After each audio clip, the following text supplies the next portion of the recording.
Our next guest speaker, Miss Cathy Reisfield, is the program coordinator for the branching component of Invisible Wounds called the Battle Buddies program. She is a former clinician who transitioned to training dogs with a focus on service dogs. A graduate of the University of Pennsylvania, Ms. Reisfield has furthered her education and professional development by attending veterinary, training, and behavioral educational events each year. As a clinician, dog rescue worker, and dog trainer, she has worked with humans and dogs in a variety of clinical and community settings. At this time, it is my pleasure to turn the floor over to Ms. Cathy Reisfield. Ms. Reisfield, the floor is yours. Thank you, Dawn, and thank you, Adrian. You were indeed a difficult act and presentation to follow, and what I'm going to talk about is just what service dogs are, the definitions, training, and hopefully just give all of you some more information. And essentially throughout history, and as long as man has waged war on one another, the concept of camaraderie has existed. And next slide, please. From Rome to the 100 Years' War to Operation Enduring Freedom, the bond forged between warriors on the battlefront is one unlike any other. Warriors have to rely on one another in life and death situation. They always have one another's back. On the home front, a silent battle is being waged, and it's one that challenges tens of thousands of veterans every day. On the combat zone, you have a battle buddy to have your back. On the home front, your battle buddy, as Adrian has described, might take a very different form. Anyone who owns a pet dog can attest to the fact that a dog can be a reliable friend during difficult times. There's also been a lot of research in recent years on what is called the human-animal bond, which is the description of that strong connection and attraction that pets, especially dogs, have with their human partners. With children, there's research that supports the fact that a dog can teach children responsibility and respect toward other living things. In treatment procedures, a child suffering from an ailment or illness who has an animal available during therapy sessions or other animal-assisted activity improves more quickly. Other studies with adults support that adults with dogs go to the doctor less with minor health issues. These adults may have lower levels of blood pressure and cholesterol compared to non-dog owners. And the companionship, as Adrian described, with Thor, motivates many adults to get more involved with daily activities and socializing. Your dog needs to go out. Your dog needs to be walked. Research in the UK and Japan recently have supported the fact that dogs provide other health and life benefits. They've been found to alert to changing blood sugar levels. They can detect cancer and alert to impending seizures. In family therapy research, a number of families and individuals report that pets are of great importance to them at all times, but their greatest value often comes in times of crisis and loss, through disruptive transitions, and in weathering prolonged adversity. With PTSD is a condition that has a history as long as our species, as an anxiety and stress disorder whose symptoms, when not treated, can be devastating for both veterans and their families. Dogs have proven themselves time and time again to be humans' best friend, often helping veterans better manage life with PTSD. Which brings us to the question of why dog and what's a service dog? Many people think that the concept of dogs assisting people, whether as pet dogs or highly trained service dogs, is new. But history proves otherwise. Dogs have been helping people since their domestication. They've been trained to hunt, to guard, to provide companionship, and assist with other physical tasks. Defining some terms. The term service dog can and does cause confusion for a number of people because many people also use the term to refer to police canine units. Various groups also use the term assistance dogs, as does the accrediting group Assistance Dogs International. Many people consider the terms interchangeable. For our purposes in programming, we prefer the term service dog as designated by the Department of Justice to refer to all categories of dogs that help with disabilities other than blindness or deafness. And a word about guide dog training and hearing dog training. The work that these dogs do and their training differs in substantial ways from training a service dog who performs basically other tasks. And a service dog takes often direct cues from their handler. And a dog is judgmental. No matter what the circumstances, if you have a good relationship with your dog, they are always happy to see you, and they do indeed have your back. This next slide is a picture of Frank Morris and Buddy the guide dog, who are often identified as the first service animal or service dog pair in the United States. So the most well-known service animal or assistance animal is indeed the guide dog. But further defining service dog, the definition comes from the Department of Justice with the ADA rules on service dogs. Service dogs, by legal definition, are trained to work, and the work is specifically defined to include guiding people who are blind, alerting people who are deaf, pulling a wheelchair, alerting and protecting a person who is having a seizure, reminding a person with mental illness to take prescribed medication, calming a person with post-traumatic stress disorder during an anxiety attack, or performing other duties. But as just further examples of what Battle Buddies and other service dog programs may train a service dog to do for a client with PTSD, the dog may be trained to go into a darkened room ahead of an anxious veteran to check the room, possibly turn on a light. The dog may be trained to find the nearest exit in order to lead the veteran handler out of a high-stress situation. The dog may be also trained to interrupt a behavior or wake a veteran having a nightmare by nudging or pawing or otherwise physically encouraging the person to move. With PTSD and TBI, traumatic brain injury, which are often encountered together, a service dog may be trained to help keep track of everyday things like keys, cell phone, and wallets. But in summary, a service dog is a working animal. It is not a pet. The work or tasks that the dog has been trained to provide must be directly related to the person's disability. And per the ADA, dogs whose sole function is to provide comfort or emotional support do not qualify as service dogs under the ADA. And what about this ADA? The ADA, or Americans with Disabilities Act, went into effect in 1990, and it provides for and defines service animals. The Act was further amended in March 2011, and the amendment limited the species of service animals to dogs and, in some cases, miniature horses. And with the March Amendment, cats, reptiles, rats, and other animals, are no longer recognized as service animals who can accompany their human partners in public, even if the owner finds the animal to be of assistance at home. So as of March, it's dogs and small horses. And public access. Just a couple, this always is a question. The public is generally defined as any place a service dog performs its duties outside the home. And many of these settings are places where companion dogs or therapy dogs are not allowed, such as stores, offices, theaters, restaurants, similar venues.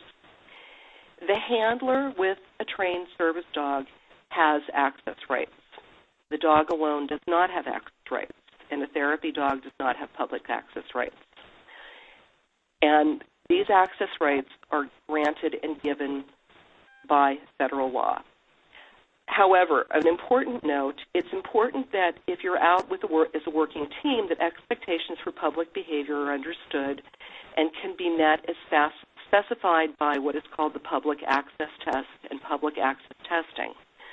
Because a public accommodation, such as a restaurant or a store, may ask an individual who has a disability to remove their service dog from the premises if the animal isn't house-trained, if the animal is behaving poorly, is out of control, and the handler does not take effective action to control it.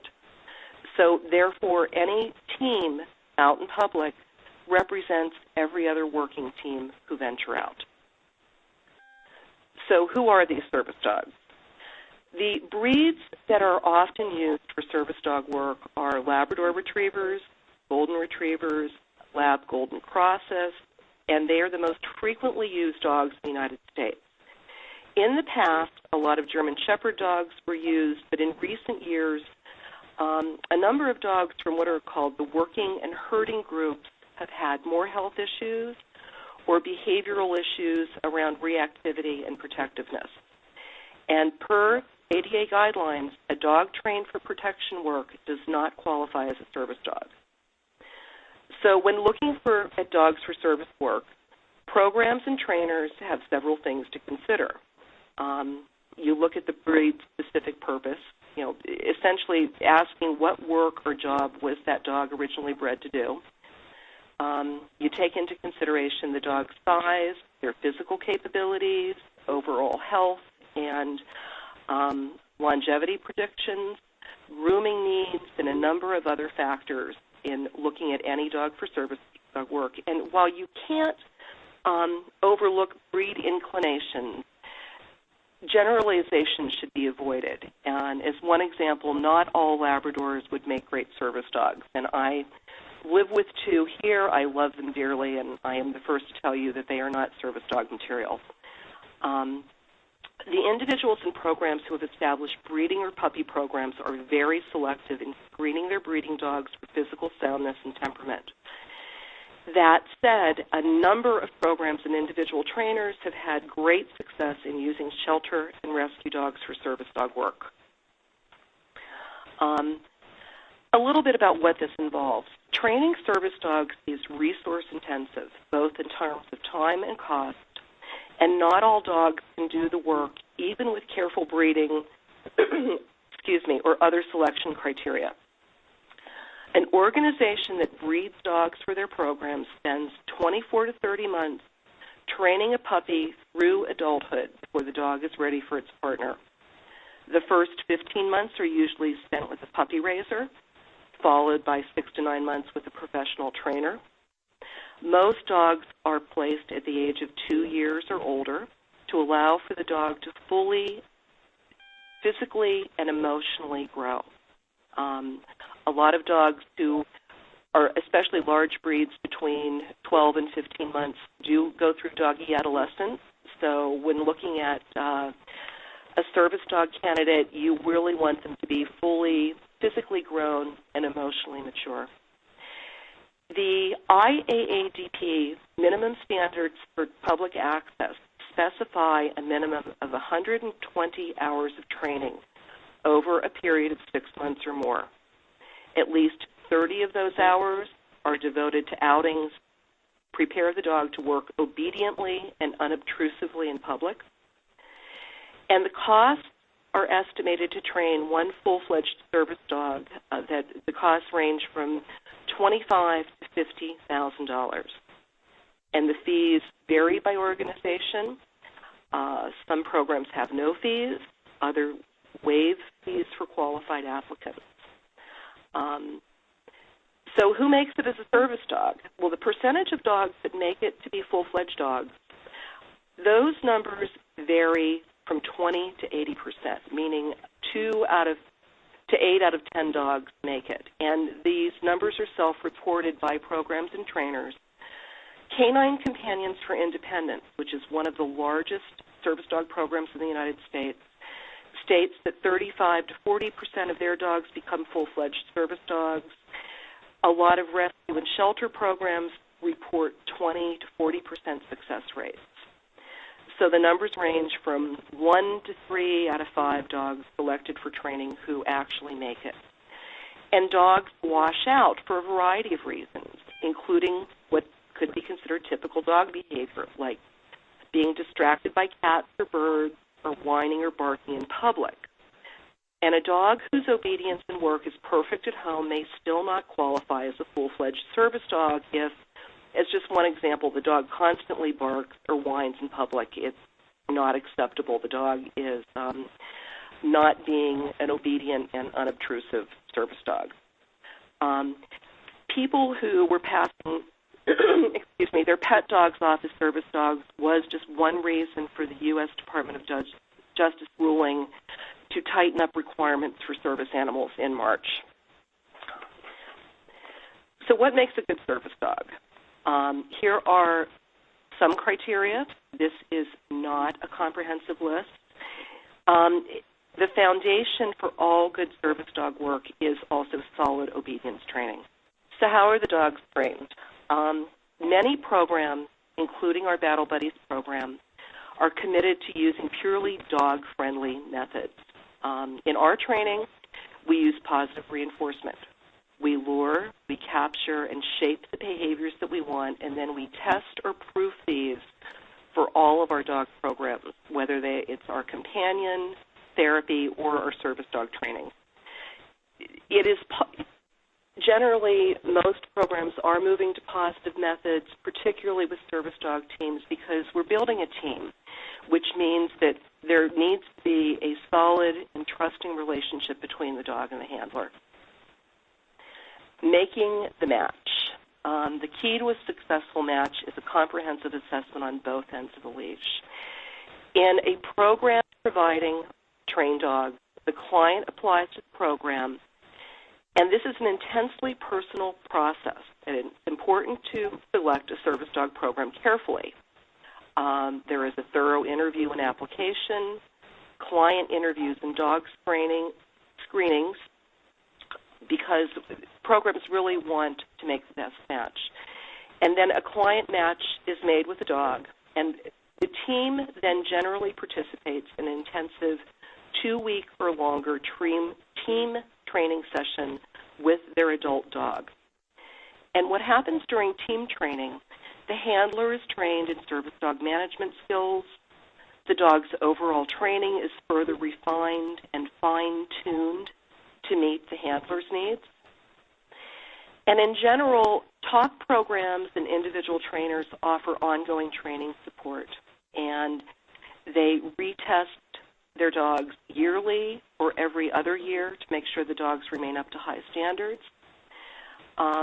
And often at the end of team training, programs will double-check with service dog team, human and dog, in 30 days, 60 days, and then touch base throughout the partnership. In an owner training program where the owner chooses to train their own dog to accept standards, it is generally recommended that an individual engage a skilled trainer for coaching and that they keep detailed training record. Owner training is possible, but one really needs to understand the tasks they've taken on in terms of the time commitment and adherence to standards, because you're looking at approximately 200-plus hours of documented training hours. So it can be done, but a lot of work. The book here is an excellent service dog reference. In 2007, Marcy Davis wrote Working Like Dogs, the Service Dog Guidebook, and also started a website, workinglikedogs.com, excuse me, and created essentially an international resource for people who own or are interested in getting a service dog. She also created International Assistance Dog Week, which was celebrated this past year in August. But she also points out, as I think a number of people would, is as amazing as they are, service dogs are not for everyone. One has to consider the willingness to have a dog at your side 24 hours a day, 7 days a week, often sleeping in or near your bed at night. And every service dog agency and trainer asks that the handler make a long-term commitment to take responsibility for their service dog. It's an ongoing relationship. Not to minimize companion dogs, but the service dog relationship is different. Quoting Marcy Davis, she said, talks about these dogs and says they're not robots. They're more like top athletes and require a daily commitment to make sure they're well-groomed, require the best food, get proper vet care, daily exercise, and an ongoing training commitment. You have to learn to communicate with them, motivate and work with them, and it takes time and effort. But all of this said, these dogs allow their human partners to lead more productive and independent lives. It is absolutely a unique and wonderful partnership. And I will now turn this over to Dawn. Thank you so much.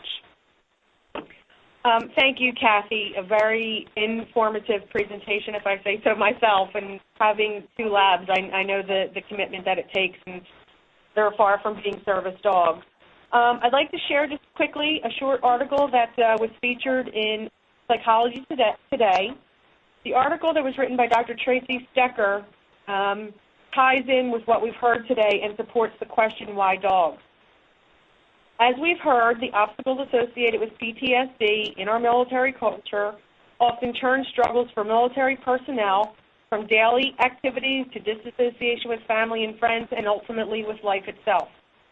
Dr. Stecker outlines for her reader why dogs might help military personnel heal PTSD. First, dogs are vigilant. Anyone who has ever had a nightmare knows that a dog in the room provides information. They immediately let you know if you are really in immediate danger or if you just had a nightmare. This extra layer of vigilance mimics the buddy system in the military. No soldier or grunt or sailor is ever alone in the battlefield, and the same is true when you have a dog by your side. The next is dogs are protective. Just like the buddy system in the military, someone is there to have your back. Next, dogs respond well to authoritative relationships. Some, if not many, military personnel returning home from deployment may have difficulty functioning in relationships. You are used to giving or getting orders, and while this does not work well in a typical American home, dogs love the authoritative connection. Dogs love unconditionally. Perhaps you have returned from a deployment and have difficulty adjusting to the civilian world, and you realize the skills you have learned and used in the service are not transferable in the civilian sector. This can be devastating when you are well respected for your position in the military. Dogs don't play those games, they just love. And finally, dogs help relearn trust. Trust is a big issue in post-traumatic stress disorder. It can be very difficult to feel safe in the world after certain experiences, and being able to trust the immediate environment can take some time. Dogs help heal by being trustworthy.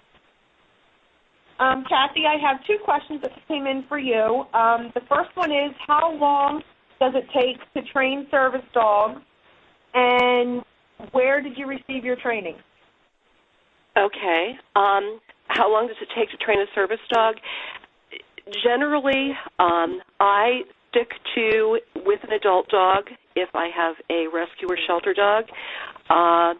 The guidelines set up by IAADP are pretty straightforward. In 6 months, which is the minimum, one can pretty much determine whether the dog has what it takes to do the job. You're taking the dog out daily, multiple places, proofing obedience skills, and prior to working with the Battle Buddies program, I had been training privately, so my private clients have all committed to starting at 3 months, but then a 6-month commitment. Where I learned to train, specifically service dogs, I had the great fortune to work with a group in Denver, Freedom Service Dogs, which operates under the model of taking shelter and service dogs to train in place as service dogs. Their mission is rescuing dogs to save lives.